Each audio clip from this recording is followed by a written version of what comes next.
Hey everybody, I'm Hi. Hob, I'm Jamie, aka Mrs. Hob. and we are doing Dutch and Dragons, which is where we go get Dutch Brothers coffee and talk about Dungeons and Dragons. Woohoo! And so today we are going to cover a question that I get asked a lot. And this is the whole idea about this is that we're gonna read questions and we're gonna answer them. We are a couple, and we are both game masters or dungeon masters, whichever you prefer. We co-DM. We also co-DM, so sometimes she'll run a game and I'll run the combat, or I'll run a game and she'll run the NPCs. It depends on what we're doing. We both play in each other's games as well. Which gets fun. Which gets weird and interesting because most of the time we're both in on the planning of what's going on. But the question I get asked the most is, how did I get Jamie into Dungeons and Dragons? How did he talk me into this? So, how did I talk you into this shit? Well, I mean, at first it was just sort of, I want to get a D&D group going, and I was like, because the big thing for me is I had played in one or two D&D games in with friends of mine, with some very talented game masters up in West Virginia, but I wasn't really playing in them. It was kind of like just scoping out what it was. And I mean, it was okay, but I didn't really get the allure. And then I made the vast mistake of going to a very small gaming con. Oh no. That was bad. It was so bad. And I was like, why would anyone do this to themselves? And I was really turned off to the idea of D&D for a long time. So when he came and said, hey, I want to get a D&D game going, do you want to help me with this? We'll invite some people. It'll be great. I was just like, well, no, not really, no. But he talked one of my good friends into it. She was all for it, and her husband wanted to play too. And I was like, well, everyone's playing. I don't want to be left out. So, that was the first. So another question would be, and we've thought about this and talked about this, and we've had a couple of instances where other people this has come up. Have brought this up, and where we've had guest players bring significant others who weren't necessarily into the game. And that's, how do you get someone else who maybe doesn't know anything about D&D or isn't really interested in D&D interested in the game? How do you introduce D&D in a way that's going to make them want to play and is going to be safe and comfortable? Yeah. And I think that's really important, that it has to be a safe environment. It always has to be a safe environment. The first experience really should be a pleasant experience. It should be. We came up with some rules for this. So Ready? one of the rules is, don't force them to play. Yeah, never force anyone to play. All you're going to do is make them super uncomfortable, and that's not fun. So I always say, hey, significant others or people who are kind of unsure about it are always welcome to come and sit down at my table. Yep. Like, they don't have to play. I'm not going to force them into playing, but they are so welcome to come and just sit at the table and find out what it's all about. And that also means that don't sit them in the corner. Because let them sit at the table with everybody else. Yes. Like me, they either maybe have had a bad experience with it, or have had one of those instances where they went and just sat in a corner, or or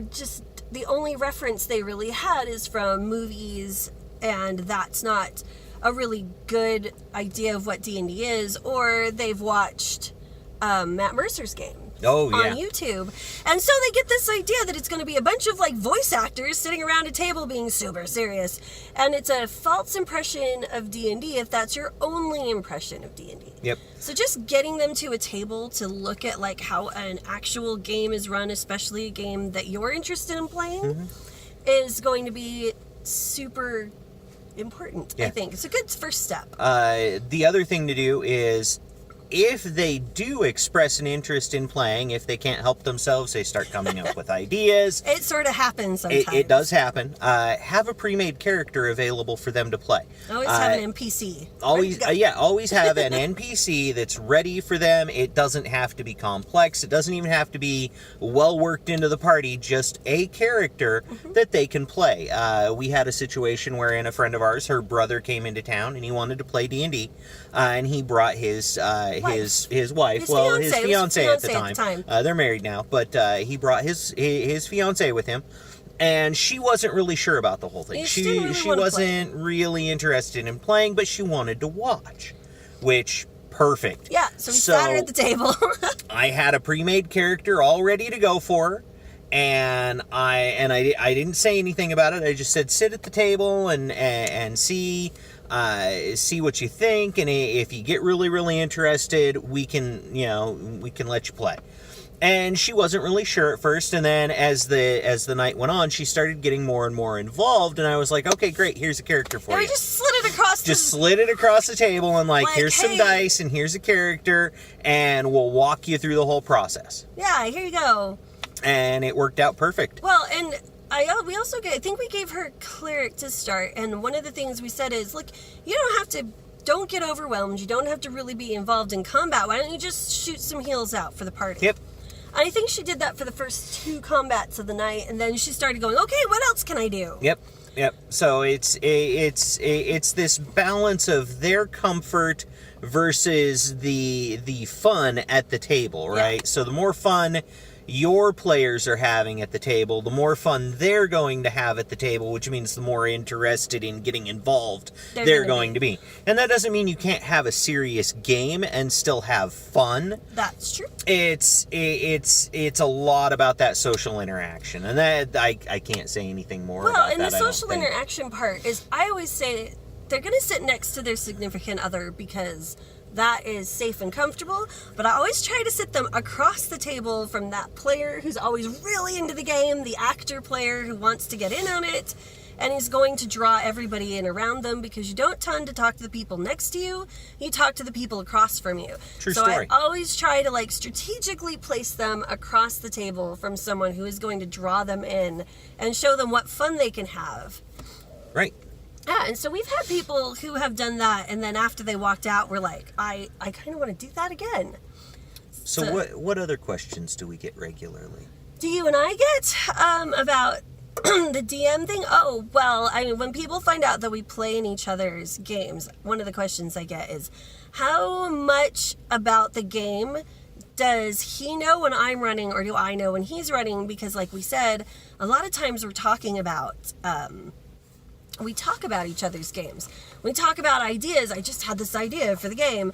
And so he knows a lot. And it's hard to kind of draw yourself away from that. A lot of times his characters, I like to use them to further the story. So because it's so hard to break him away from knowing a lot about the game, we tend to play accessory characters. Yeah. So we use each other as a sounding board a lot of times for ideas. In between game sessions, we'll talk about what we're thinking about doing, what our plans are for our next game, that kind of stuff. Now, that doesn't mean either one of us remembers everything that we've talked about in the between times. Or we really internalized it. But we do often end up knowing a lot about each other's games. Mm-hmm. But we don't know everything. Ooh, now we're going to order the coffee. We're going to order the coffee. Now, we are not sponsored by Dutch Brothers, but Dutch Brothers, if you're listening, we wouldn't say no. Just say it. Free coffee. So yeah, quite often there is a lot that we each know about the other person's game, and it can be helpful though. It can be. If the players get way off chasing rainbows instead of the dungeon master having to go, okay guys, this way. Each other's characters can kind of nudge them back into. Yeah, so it makes it a little bit easier. We tend to play our characters, our player characters, more as NPCs in the game. So we're an accessory. We're there to help the party out when they need it and in a fight, but we're not we're not helping. We don't push the decision making a lot. It helps, and we do when it's necessary. So our players, when we first started out, were brand new players. Everybody was brand new, baby players. And so we didn't. They needed a lot of hand holding through the process. And there's nothing wrong with that, but you do have to dial that back as your players get more experienced. Yeah. It's good stuff, though. It's fun. Oh, question that I get asked a lot. Okay, go. How do you get into being a dungeon master, game master? Now, this you say, is... hey, I want to run a game. Well, and really that's it right there. You have a game or an idea of a game that you want to run. It's helpful to have some basic knowledge of how the game works. Yes. So, having played a few games, played in a few game sessions is very, very helpful, but you don't have to know all of the rules. You don't have to know all the ins and outs. Understanding how character creation works is super important. Yeah. So, I tend to sit down with a game system, especially if I'm trying to learn a game system, and I will make several run a game system. I will make several characters, because a lot of times the rules that are going to be the most important to your game are going to be character creation process. It's going to all come down to whether or not the character was created correctly. And if the character is created correctly within the rules of the system, then everything else will run fairly smoothly. This is true. That's true. I think when I started running 5e games, I made, 12 characters? I sat down, I was like, I'm going to figure this out. I made a lot. I have a lot. Well, I had you sit down and do pre-mades with me for a couple of one-shots that I was running. Mm-hmm. So, yeah, we ended up making, I think we must have made like 16 or 17 characters for that. It was a lot of characters. And we were doing and kind of all in one run. We made a whole bunch of characters. We were doing that. Was that during that campaign where we based all the characters off what the fuck is my D&D character? Yes. Which is hilarious. We'll have to link that. We'll have to link that down below. There's a site called I think is it What the Fuck or Who the Fuck? It might be Who the Fuck is my D&D character. Anyhow, it comes up with interesting character concepts, and it's good fun. We'll link it. You can play with it. If you're easily offended, don't touch it. I like the stalwart dwarf from a hidden city who thinks that dungeon crawling is nothing more than breaking and entering. That's sort of an example. That's a good example. That was really funny. Hot. You owe me a coffee, which you already bought, so there you go. What? We said at the same time. Filler words. I had a speech, not a speech, my communications professor had this big loud blowhorn. Every time you said he'd blow it at you. Oh, that sounds terrible. It was really bad. You would totally lose the thought of what you were saying. So what other questions? We've got a few more minutes left. Well, going back to getting people into D&D, what is the best starter class, do you think? I mean, if someone says, well, what should I play? What would you say? Man, that's really, really tough. It depends a lot on the person. I agree. Which is to say that some character classes are going to jive with certain people better than others. My first character was a bard. Her first character was a bard, which most people would go, oh, that's terrible, that's super complex, and they're hard to play, and bards suck, but she's a bard in real life, so it was easy. I loved it. It was so much fun. And I have a friend who recently joined our game who hasn't played D&D in 20-ish years, and his first instinct was to go with a half-orc barbarian, and it's an excellent character class for him. It's very straightforward. There's not a lot of variation in in that gameplay, so it's really easy to get into it and learn the dice rolls. And generally, I try to go for simpler character classes, so I try to avoid the arcane classes for new players, that kind of stuff, because they can be really complex and really confusing. And now we're going to get coffee. Our coffee. Oh. Hi. So, Let me guess. Did you get the small extra coconut milk caramelizer and the small coconut, the German chocolate mocha? Yes. Okay. Do you have some? Thank you.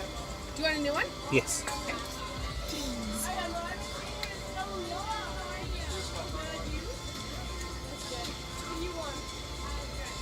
Here's that for you. Thank you. Alrighty. And it looks like we're just waiting on those. Okay, cool. Yeah. Never mind. Never mind. I lied. Okay, so here's that caramelizer.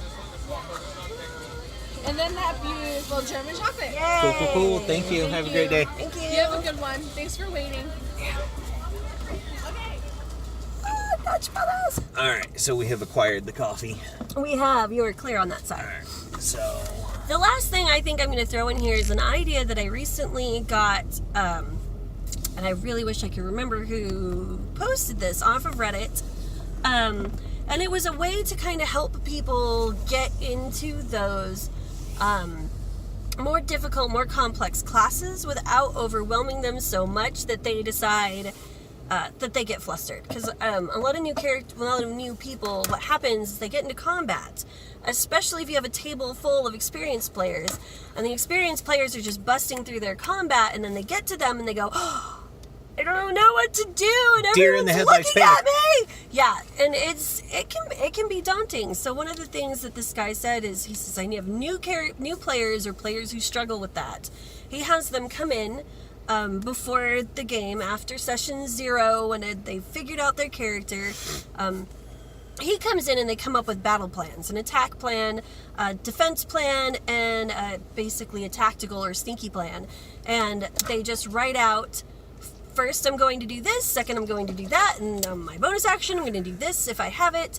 And that way, if they get too flustered, they've got something right in front of them that they can do, or they can just say, attack plan number 1, and the DM has that in front of him, and he can go, okay, now I'm going to walk you through attack plan number 1. And that's a really good idea, and it's not something that I had thought to do, but you told me about that yesterday, and I think it's a fantastic plan for a lot of reasons. It can also help if you have a party member who is out during a crucial session.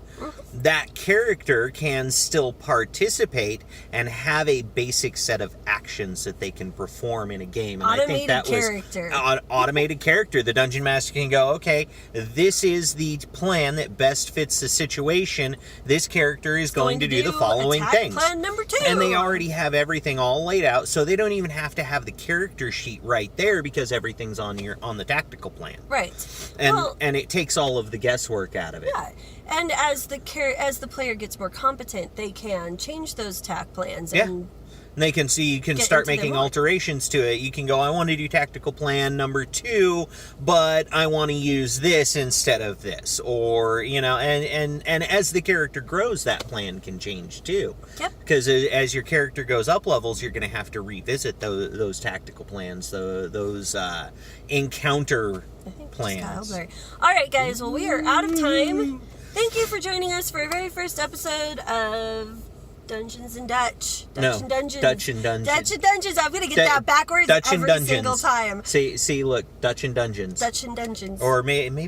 Dungeons and Dutch? Dutch and Dragons? Dutch and Dragons. Dutch and Dragons. Dutch and Dragons. We just changed the name. Dutch and Dragons. It's going to be Dutch and Dragons. I won't remember that. But anyhow, thank you for joining us. Have a good day. Have a good day. May your adventures go well. Oh, and if you like what we're doing, remember, subscribe, click the little bell, make sure you get the notifications. And if you have questions for us, leave them in the comments below. In the comments. We'll answer them. Bye, guys.